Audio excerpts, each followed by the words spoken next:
with it, but from the point of view of doing any, so let me give you an example. Like say you actually wanted to go and compare this method on people with sepsis, right? One of the criteria for sepsis is having an infection test. But in MIMIC, whether or not someone got an infection test is not robustly recorded. So if you wanted to go and evaluate two different methods on it, which is, sepsis is one place where this has been typically published, it's not something you can easily do. Now you don't know if the reason it's not working is because your outcome definition is broken, or it's because, so I have a graduate student struggling with this right now as I, the last 2 months. Various versions of, struggle. Sorry? Anyways, sorry, what did you say? graduate students should struggle, that's your purpose, right?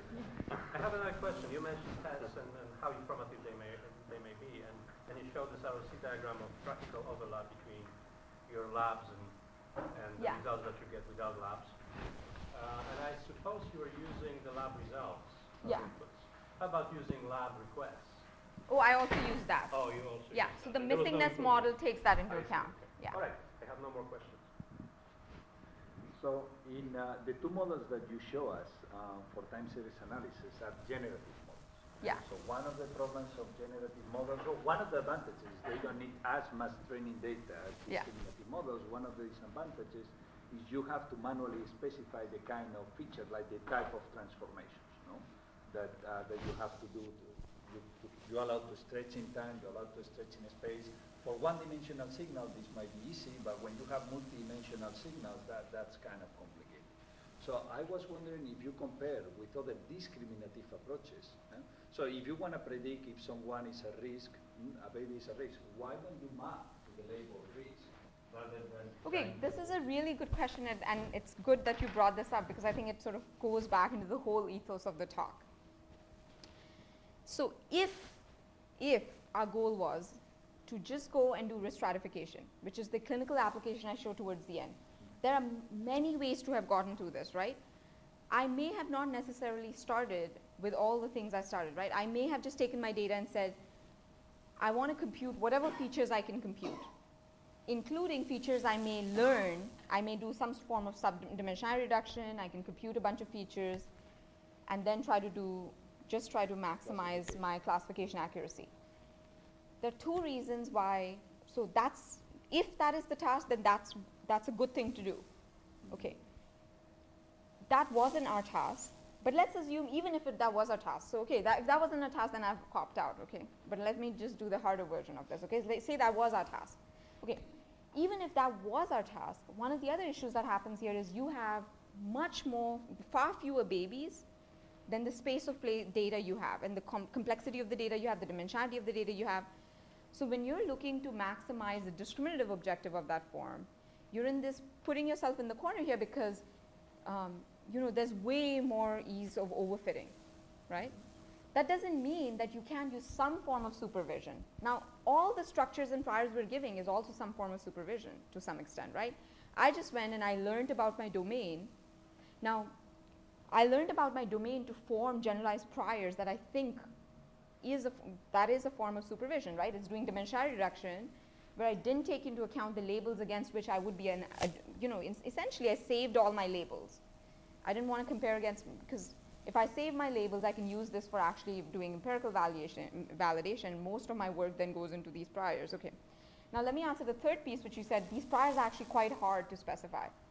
I agree that mathematically they're more work to construct because you have to specify your inference algorithm, you have to write down your generative model, but I actually think they're quite simple to elicit.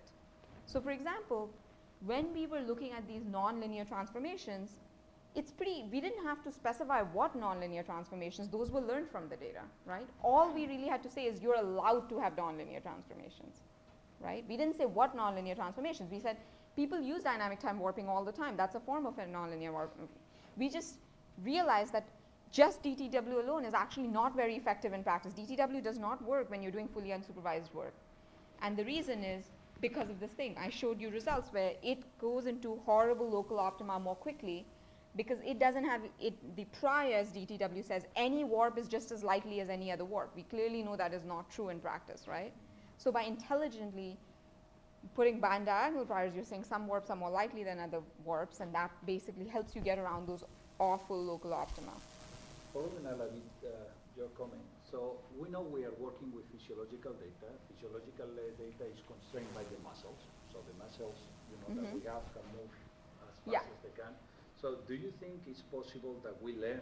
Yeah. So because right now you are allowing to have deformations that physically are meaningful. No? Is there any hope? Do you have any thoughts about how we can learn? Some deformations that are constrained by the physical work. I think this is a really nice question. So when I was giving this talk at Hopkins, there's this huge Institute of Computational Medicine they have there, and their mainstay. So they've done a lot of work in modeling, actual modeling of organ systems, and looking at how models of organ systems change with different diseases, and all the way from like the low cellular level, electrical level to the muscle level. And the way those things are often done is prescriptive, right? They've studied the physics of it, and it's prescriptive. And so one really interesting thing that emerged out of this is we go from the data, and we stretch ourselves a little bit to learn a little bit about what the domain is, right? But we like the data. We want to start from the data, and we stretch. And in their case, they really start here. They are prescriptive, right? They really believe in the biology. They really believe in the physics. They're physicists. And then they use the data to some extent when possible, but for the most part, they really believe in the physics. So I think there's this really nice area in the middle that this bridging absolutely needs to happen. I've just not seen a great deal of work that's making it happen. Yes, make another PhD student to suffer a little bit more.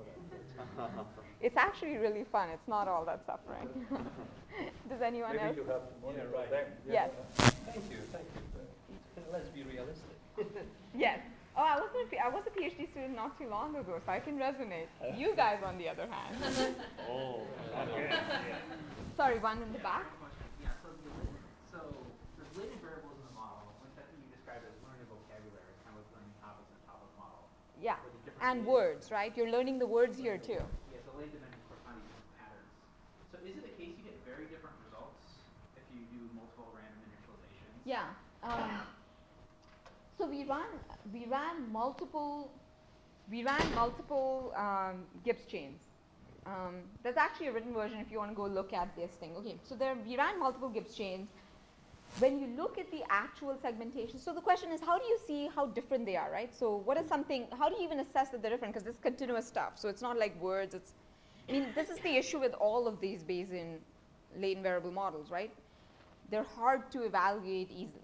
There's no easy way to quantitatively evaluate them. Okay. I guess I was wondering about, particularly the ones that corresponded, those things that look more like X-ray rates corresponding to heart rate or things like that. Yeah, yeah. Do you get very different answers from that? Right. So, okay. So when we look at that histogram looks very similar. Okay. So the aggregate histograms look very similar. The classification results look very similar. So the numbers I showed you, they have error bands around them. So those look very similar. What doesn't look so similar, or I don't have a real easy way to establish similarity, is when you're looking at these individual signals and their segmentations. Because they'll shift a little bit. The colors don't necessarily need to correspond to the same thing. So that's harder to establish. But isn't there some weak supervision to keep it? I thought. No, I showed you results. In the first case, it was fully unsupervised. Right? But in the second case, and in the second case, I added some weak supervision. And that's where I showed you the histograms. The histograms had the weak supervision. right, and that should grab it a little bit. Yeah, that's exactly right. So that's when we see the histograms across multiple Gibbs chains on your test data, and that looks very similar. Do you expect results to vary much if you put this model in front of, say, a doctor and given them an easy way to define their own priors? Like these types of workings are more likely than others. Another doctor disagrees and says, no, these types of workings are more likely than others. I wish I could do a study like that. That would be amazing. I don't know if they would ever agree to sit. So the issue is, because I think they're paid the way they're paid, it's very hard for them to take down that much time to sit down and vary our models around. That being said, I'm going to hypothesize. I'll still take a shot at trying to answer your question. So,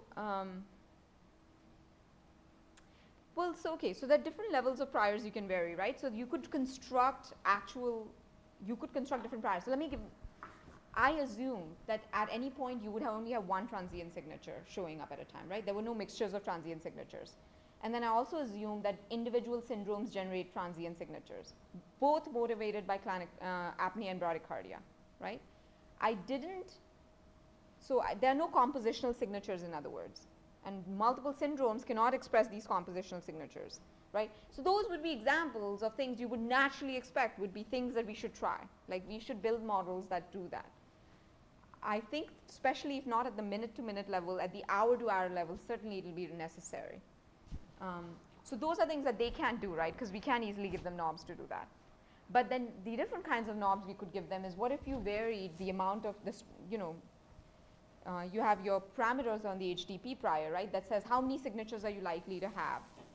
And also there's a prior that says what's the, you know, average coin length, average word length, right, in this case. All of those parameters at the end of the day you resample, but you could also tweak those. I think it would be interesting to see how much that varies. In this case, we have a ton of data, so the prior parameters are often overwhelmed away by the data. But if you had little data, I do think that it would be interesting to reason with them that, do you think in IVH, maybe it's more of one type, and this other thing, maybe it's more of the other type. So in this case, for instance, when we vary the parameter, we were surprised that it's approximately 9 to 11 signatures. It never went to 50, which could have been a way, right? Like there was not that degree of variability in our results. Thank you.